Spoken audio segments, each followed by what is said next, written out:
Hello everyone, how are you doing? This is MD Tech here with another quick tutorial. In today's tutorial, I'm going to show you guys how to enable or disable the Caller ID feature on your Android smartphones.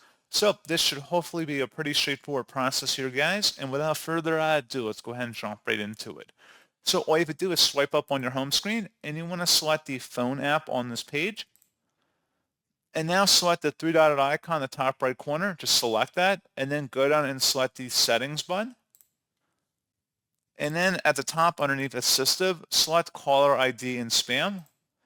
And then where it says See Caller and Spam ID, identify business and spam numbers. Toggle this on or off depending on your preference, and that's all you have to do. So pretty straightforward process on that, guys. And as always, thank you for watching. I do hope that I was able to help you out, and I do look forward to catching you all in the next tutorial. Goodbye.